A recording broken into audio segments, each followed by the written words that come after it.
Title पर बिल्कुल सही लिखा है हमने। आपको पता है खबर यह लीक हुई है कि डोनाल्ड ट्रंप फ्रस्ट्रेट हो गया कि ईरान तुरंत पलटवार कर दे रहा है, कहीं भी अमेरिका और इजराइल को ऊपर नहीं होने दे रहा है कि भाई हमने ईरान में तबाही मचा दी और हम जीत गए और हमने जंग के खात्मे का ऐलान कर दिया। यह होने ही नहीं दे रहा ईरान। अमेरिका जैसे ही हमला करता है ईरान पलटवार करता है, इजराइल जैसे ही हमला करता है ईरान पलटवार करता है। रिपोर्ट यह है कि अमेरिकी ऑफिशियल ने बताया कि जनाब गुलाबी सुअर फ्रस्ट्रेट हो गए और कैबिनेट मीटिंग में जहां पर सारे वॉर मिनिस्टर बैठे थे, डोनाल्ड ट्रंप ने कहा कि ईरान पर परमाणु हमला कर देते हैं। तो सारे अमेरिकी ऑफिशियल शॉक में हो गए कि इतनी आसानी से Donald Trump president of America परमाणु हमला करने को कैसे कह सकते हैं, वो भी ईरान पर परमाणु हमला, ऐसे कैसे। तो दोस्तों कुल मिला के ये बात सामने आई है कि डोनाल्ड ट्रंप इतना नीचे गिर चुका है कि वो परमाणु हमला सोच रहा है ईरान पर। यह बात तो क्लियर हो गई ना कि डोनाल्ड ट्रंप का दिमाग कहां तक जा रहा है। भाई क्लियर हो गया ना कि ट्रंप का दिमाग परमाणु तक पहुंच रहा है।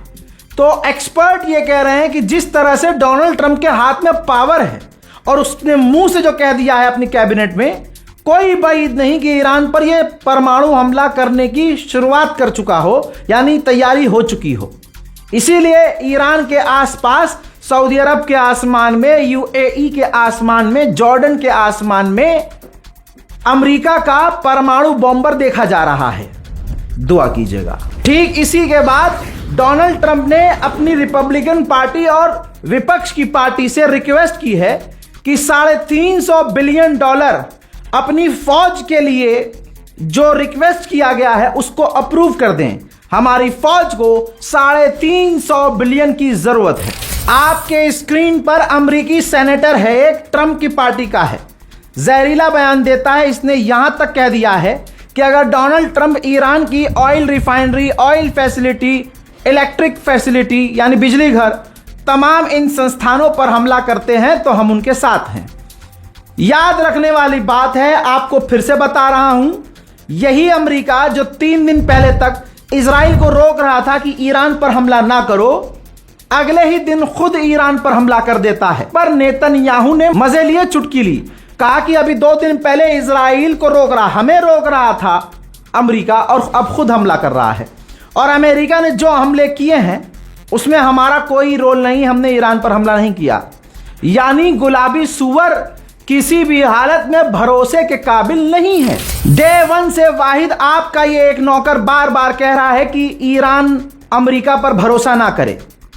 जब 41 दिन 24/7 लगातार 41 दिन आपको अपडेट देते हुए, जबकि हमने 41 दिन के बाद तक लगातार अपडेट दिया था आपको, पूरे 65 दिन, हमने एक बात को बार बार अपने चाहने वालों के दिमाग में डालने की कोशिश की थी कि इस चीज को समझ लीजिए कि अमेरिका सुधरने वाला नहीं है। तमाम दुनिया और उम्मत मुस्लिमा इस चीज को अच्छे से समझ रही है। लेकिन कितने अफसोस की बात है कि तमाम अरब फिर भी अमेरिका का साथ दे रहे हैं और अमेरिका का साथ दिया है। मुहर्रम करीब है, आज पूरी उम्मत को दिख जाएगा कि ईरान ने जो लाइन खींची है इंसानियत के और हैवानियत के बीच, तो जो अमेरिका के साथ है, फिलिस्तीन के कातिलों के साथ है, गज्जा को मिटाने वालों के साथ है, मस्जिद इब्राहिमी पर कब्जा करने वालों के साथ है, वो मुसलमान कैसे हो सकता है। ईरान कोई शियत की लड़ाई नहीं लड़ रहा है, अहले तशय्युओं वाला कोई मसला नहीं है। ईरान सिर्फ इंसानियत और हैवानियत के बीच का फर्क समझ लीजिए। ईरान सिर्फ यही कर रहा है। ईरान क्या सिर्फ अपने लिए लड़ रहा है, ईरान वेनेजुएला का बदला ले रहा है, ईरान ग्रीनलैंड को बचा रहा है। क्या भाई, कभी कभी बिना कुछ बोले भी समझी जा सकती हैं चीजें। अगर ईरान अमेरिका का सामना न करता तो तमाम दुनिया जानती है कि ईरान पर कब्जा होता और अमेरिका का कॉन्फिडेंस इतना बढ़ जाता कि दुनिया में उसकी दादागिरी जैसे चल रही थी वैसे चलती रहती। ईरान अमेरिका के लिए एक ब्रेकर का काम कर रहा है। सड़क पर स्पीड से हम चलते हैं, दूर से दिखता है कि ब्रेकर आ गया है, तो गाड़ी स्लो करनी पड़ती है। अगर स्लो नहीं करते तो आपकी गाड़ी बिलियंस ऑफ डॉलर की हो, मर्सिडीज हो, कोई भी गाड़ी हो, हालत खराब हो जाती है। वही हालत खराब अमेरिका की हुई है।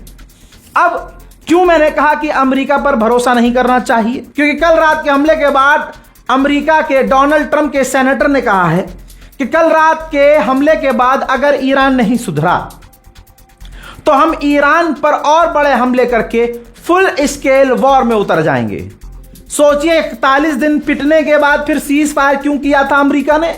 बातचीत की टेबल पर क्यों आया था? मैंने तभी कहा था कि ईरान को रुकना नहीं चाहिए, क्योंकि अमेरिका ये बहाना बना रहा है सीज फायर का।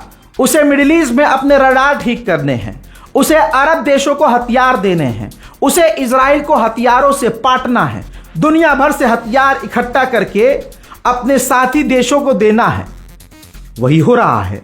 अब जो कल तक सीज फायर और डील की बात कर रहा था, अब वो ईरान पर फुल स्केल वॉर थोपने की बात कर रहा है। मोहतरम हजरात, इसी सेनेटर ने आगे क्लियर कहा है कि अगर ईरान अमेरिका की बात नहीं मानता तो हम अमेरिकी गवर्नमेंट को, डोनाल्ड ट्रंप को, इजराइल पर जो पाबंदियां लगा रखी हैं हमने हमला ईरान पर ना करने की, वो तमाम पाबंदी हटा ली जाए इजराइल से। यानी एक पागल कुत्ते के मुंह से उसका पट्टा निकाल दिया जाए और इजराइल जैसे कुत्ते को खुला ईरान पर छोड़ दिया जाए। मैं आपको कल रात से लगातार अपडेट दे रहा हूं, कंटिन्यू, बिना रुके। चाहे आप सो रहे हो, चाहे आपने मेरी तमाम पिछली वीडियोस जो पिछले रात से लाइव अपडेट दे रहा हूं नहीं देखी हो, लेकिन मैंने फज्र में बताया था और उस वक्त मैंने एविडेंस नहीं दिया था कि जॉर्डन में अमेरिका के बेस पर ईरान ने हमले किए हैं। लीजिए, अब मैं सबूत दे रहा हूं, वीडियो अब आ गया है। जॉर्डन के आसमान में ईरान की मिसाइलें जाती हुई नजर आ रही हैं, ये वही फुटेज है।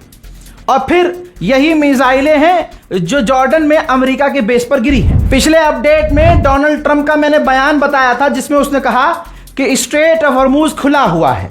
आइए मैं सैटेलाइट इमेज से आपको लाइव सबूत दे रहा हूं। यहां आप भीड़ देख रहे हैं। ईरान ने जब ऐलान किया स्ट्रेट ऑफ हॉर्मुज हम तमाम जहाजों के लिए बंद कर रहे हैं, तो उसके बाद आप ट्रैफिक स्ट्रेट ऑफ हॉर्मुज में देख सकते हैं। स्ट्रेट ऑफ हॉर्मुज में सब कुछ बंद है और अमेरिका झूठ बोल रहा है। यहां तक की रिपोर्ट यह है कि जब ईरान ने, IRGC ने स्ट्रेट ऑफ हॉर्मुज को पूरी तरह से बंद कर दिया तो ग्लोबल शिपिंग बड़ी बड़ी कंपनियां हैं वो हिल गई हैं एक बार फिर से। स्टॉक मार्केट गिर गया है, ट्रांसपोर्ट के दाम बढ़ चुके हैं, खाने पीने के दाम भी पूरे यूरोप में बढ़ने के कगार पर एक बार फिर से आ चुके हैं। ईरान पर जितने हमले अमेरिका और इजराइल कर रहे हैं, एक तरह से खुद ही दलदल में घुसते जा रहे हैं। दोस्तों, साउथ बहरीन में ईरान की मिसाइल जाकर गिरी, अमेरिका और बहरीन ने छुपाया।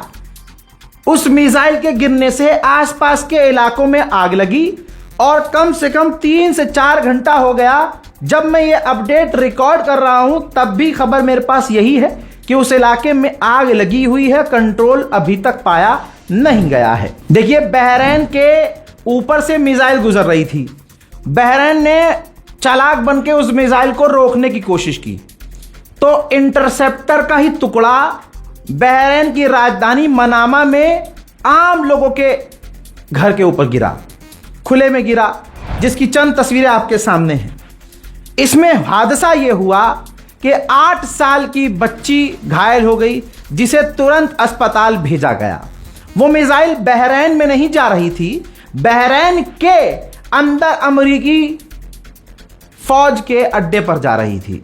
बहरीन ने आगे बढ़कर वो उड़ती हुई मिसाइल को पकड़ा और बहरीन की राजधानी में उस मिसाइल को रोकने के लिए जो इंटरसेप्टर छोड़ा उसके हिस्से गिरे।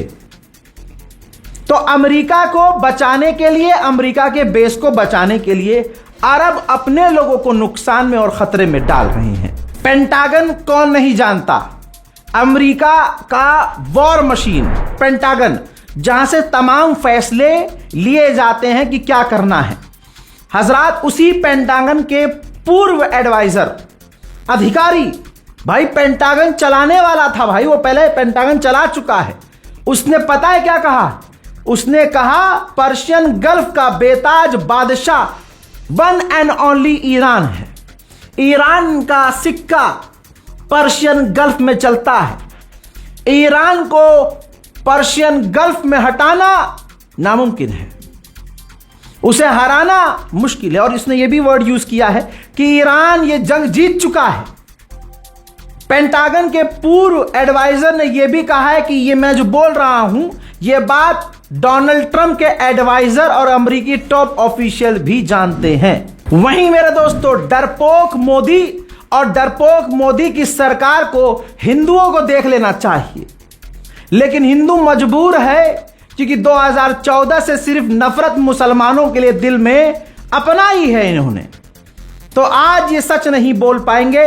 और खासकर वो वाले हिंदू जो कॉकरोच जनता पार्टी का प्रोटेस्ट हो, किसान आंदोलन हो, पुलिस वाले प्रदर्शन करें, नीट की परीक्षा वाले, कॉलेज के विद्यार्थी प्रदर्शन करें, कोई भी प्रोटेस्ट किया जाए तो भाई वो प्रदर्शन को खराब करने और उसका रुख मोड़कर हिंदू मुसलमान करने पहुंच जाते हैं।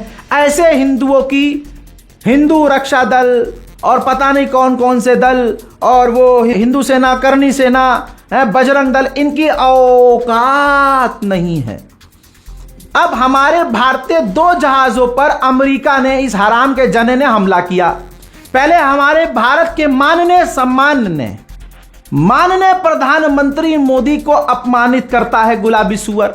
फिर अपना मतलब आता है तो कहता है my dear friend, my good friend, my best friend, ये सारी बातें कहता है और दुनिया को इसका दोगलापन पता है। फिर अगले दिन भारत के लगातार 2 दिन भारत के जहाज के ऊपर हमला कर देता है, जहाज तबाह हो जाता है। 3 भारतीय जवानों के मारे जाने की खबर है, भारतीय नागरिकों के मारे जाने की खबर है अमेरिका के उस आतंकी हमले में। अब उन 3 जो हमारे भाई मरे उनमें से एक का फोटो, अल्लाह की कसम जिगर फट रहा है। देखो, पलाऊ के झंडे वाले जहाज पर अमेरिकी हमले में मारे गए भारतीय चालक दल के 2 सदस्यों में से एक सदस्य, जिनकी तस्वीर ये देखिए आदित्य शर्मा है, इनके परिवार ने उनकी ये तस्वीर जारी कर दी है। एक खूबसूरत नौजवान पढ़ाई लिखाई करके माँ बाप का ख्वाब पूरा करते हुए समुद्र में उतरता है, जिसे अमेरिका अपने हमलों में कत्ल कर देता है। और 2 दिन बीत गए हैं, इस हराम के जने गुलाबी सुअर ने न माफी मांगी है, ना अमेरिका ने मुआवजे की बात की है, ना ये कहा है कि हम आगे से भारत के जहाज पर हमला नहीं करेंगे। लेकिन आपको याद होगा कि जब ईरान ने भारत के जहाज को निशाना बनाया था तो यहां पर एक खास समुदाय तिलमिलाने लगा था, गोबर हाथ में लेके मुंह पर मलने लगा था। लेकिन अब क्योंकि ताऊ ने ही मारा है इनके बच्चे को, तो अब हिंदू समुदाय कुछ बोलेगा थोड़ी। और ऊपर से मोदी सरकार ना ला ला ला ला ना ना ना ना ना ना। अब आप सोचेंगे कि फिर भारत सरकार कह क्या रही है भाई, हिंदू मुसलमान सबसे बढ़िया करती है। मोदी सरकार और हिंदू संगठनों का खाना पानी सिर्फ मुसलमानों के नाम से चल रहा है। आज हिंदुओं अगर रोजगार मांगता है तो तुरंत हिंदू मुसलमान कर दिया जाता है। अगर अखिलेश यादव राम मंदिर के अंदर जो चोरी हुआ रकम है उसका खुलासा कर देते हैं तो क्योंकि वहां हिंदू मुसलमान नहीं कर सकते, क्योंकि मुसलमान तो वहां ही नहीं, तो मोदी सरकार के टटपूंजियों ने तुरंत उनकी बेटी के ऊपर गंदे गंदे आरोप लगा दिए। यह है भारतीय जनता पार्टी और यह है मोदी वाले हिंदू। सोचो, बेटी किसी के भी घर की हो भाई वो तो हिंदू ही है ना, उसको तो पता क्या चला कि मोदी के चाहने वाले मजहब धर्म नहीं देखते, वो देखते हैं कि कौन पापा के खिलाफ बोल रहा है, कौन सवाल कर रहा है, और तुरंत ये उनकी बेटियों की इज्जत उछालने में लग जाते हैं। एक बाप के दिल से पूछो कि उसकी बिटिया पर इतने गंदे आरोप, क्या यही हिंदुत्व है? चलिए, भारतीय जहाजों पर हमला हुआ, मोदी की इतनी हिम्मत नहीं कि सवाल कर सके, लेकिन यूएन में भारत के परमानेंट जो प्रवक्ता रिप्रेजेंटेटिव हैं, उन्होंने पता है क्या कहा है? आपकी हंसी निकल जाएगी, आसमान की तरफ देखकर आप लानत देंगे। उन्होंने कहा कि भारत के मर्चेंट शिपिंग पर हमलों का कड़ा विरोध करते हैं क्योंकि भारत के कई नागरिक इसके ग्लोबल वर्कफोर्स का अहम हिस्सा हैं। बस यही 1.5 लाइन। यह है आज के मोदी सरकार की विदेश नीति की औकात। ना अमेरिका का नाम लेकर विरोध किया, ना सेंटोम का नाम लेकर विरोध किया, ना ट्रंप का नाम लेकर विरोध किया। और लिख के ले लो, अभी Donald Trump my dear friend बोल देगा मोदी को, तो ये अंजना ओम मोदी से लेकर जितने मोदी के चाटुकार हैं, तुरंत ये अपने ताऊ का लहंगा पकड़कर मुंह में डालना शुरू कर देंगे कि मोदी और ट्रंप मिलते हैं तो बिजली कड़कती है। ये तमाम फजाइल पढ़े जाने लगेंगे। आज ये भी चीज हिंदुओं को नजर नहीं आएगी।